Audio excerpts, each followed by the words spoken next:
I don't know if I'm going to be able to make this jump, but let's give it a shot. Yeah! Give me that. Is there a way in here? No. So apparently that's the way you have to do that. I don't know if I'm going to make it back, but oh, that worked out just fine. I didn't think I was going to make it, but works for me. Alright, is there... Looks like there's a window open there, so I can come out that way and check things out. As far as the river mouth and flooded district. Do not attempt to approach or Take as destroy many a river things as I crust. possibly Any can. items recovered from doing so are considered state property. River crust? What the hell is a river crust? Hey, sup? Oh, it's you. The Admiral served in the Navy under the Empress. But something happened with the Lord Regent that drove the Admiral out. If I understand it right. Maybe he found out that the guy was not quite on his side or something. Overheard him talking about kidnapping Emily. I don't know. Maybe he just didn't like the cut of his jib. Who am I to say? So apparently, random bedroom up here. And I don't know if I read that right, but like it said something about Corvo? Let's see. Will it say it again? Lady Emily Caldwell was abducted 6 months ago during her mother's terrible murder. Anyone with information leading to Well, anyone who's watching this will be the ones who know what it said. I did not get to read it because I was paying more attention to other things. Like searching for loot. Lots and lots and lots of loot in my pockets. Ah, it feels good to get into the skin of another person who can almost match up with Garrett. Someone who likes loot almost as much as Garrett does, and I do. I'm a big fan of loot.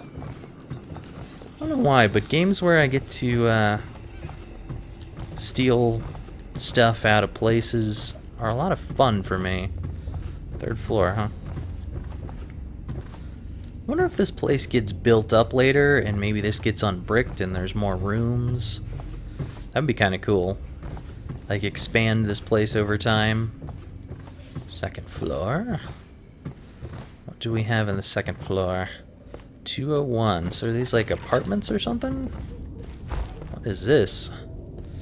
An inch-mouth decor plate? I'll take it. Anything that's worth money. My furnishings have been installed at last with no small amount of complaining by that antiquated boatman. The others have no idea what it's like to suffer as I have. Speaking of which... Wallace! Please breathe 2 bottles of Dunwall Red, never mind which, and fetch a clean glass. Well, I'll begin again tomorrow. Seems like everyone's kind of jerky in this place. I wonder if Wallace is kind of an ass. Considering that they don't really treat him much better. I'm going to go ahead and use a little health vial there. Not that I really need it, but might as well. We'll go into 202 first. Can I take some of those? That looks like it's made of gold. I want it. I guess I can't have it, though. Ooh, what do we have here? Hub Master Room Key. I was hoping for like a secret book or something. This looks like the kind of area that would have it, but apparently not.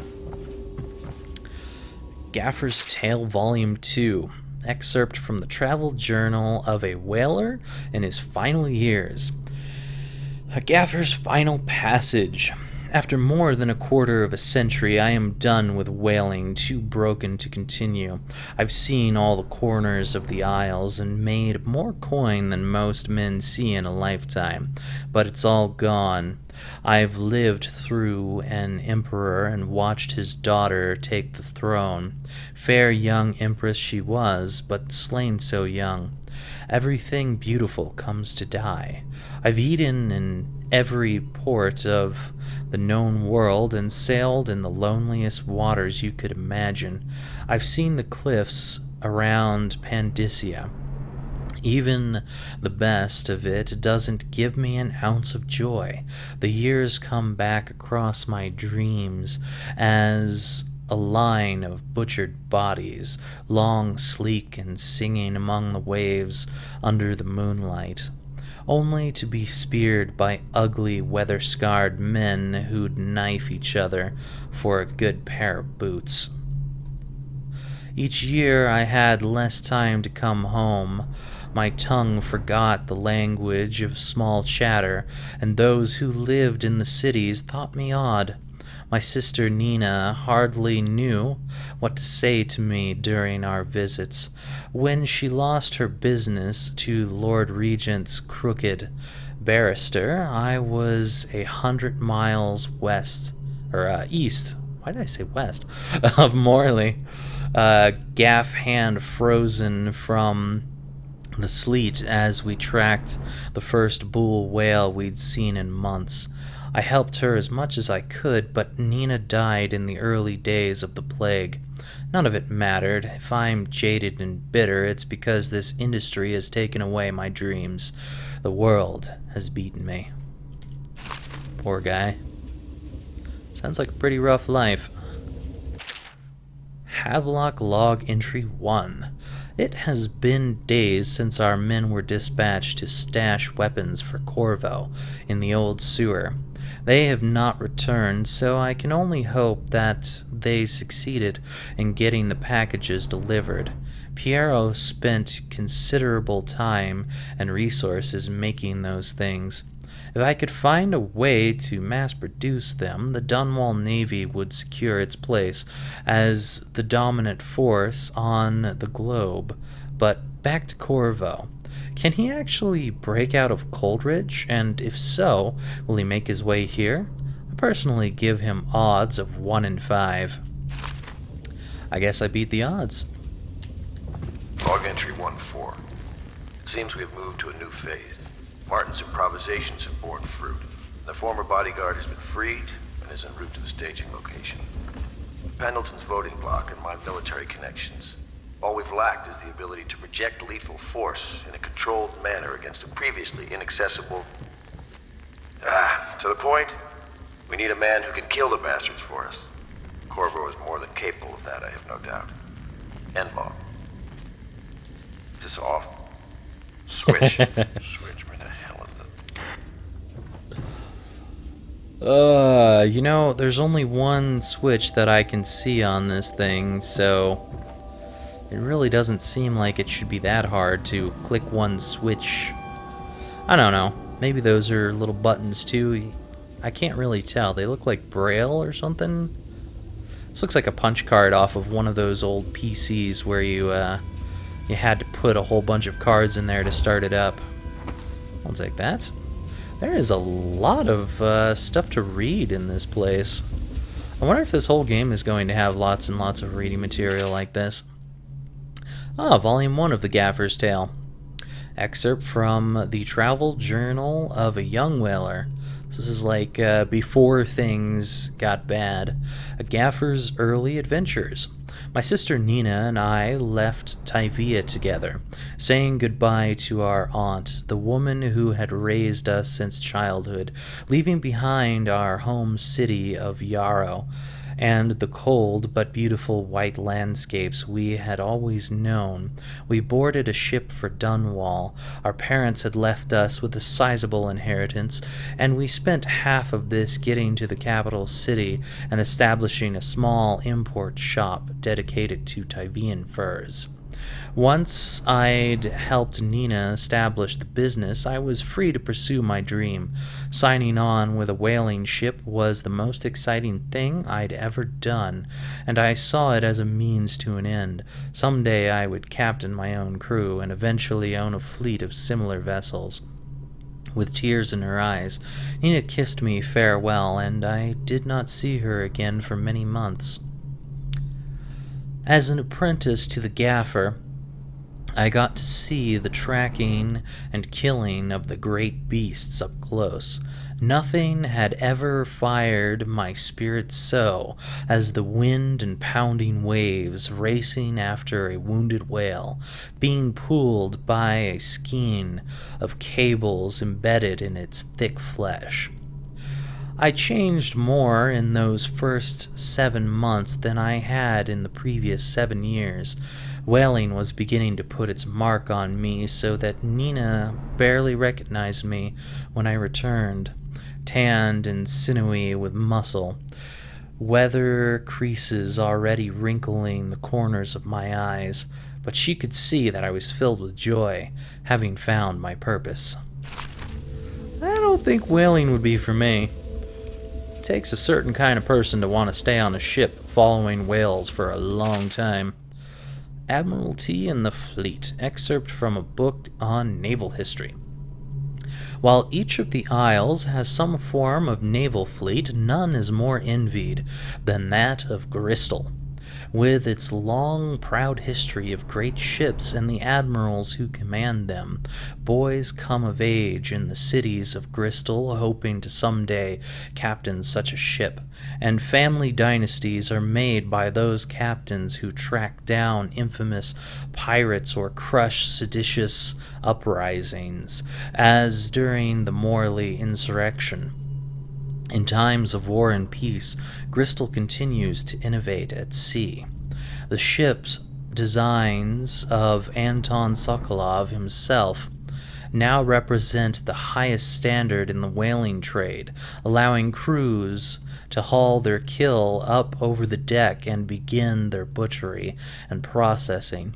Even as the ship returns to Dunwall, the crew can be seen working on their latest whale as the ship moves slowly up the Wernhaven River, coming to dock with one of the powerful warehouse companies, such as the Greaves Whaling House, suspended in the rigging overhead and backlit by the setting sun.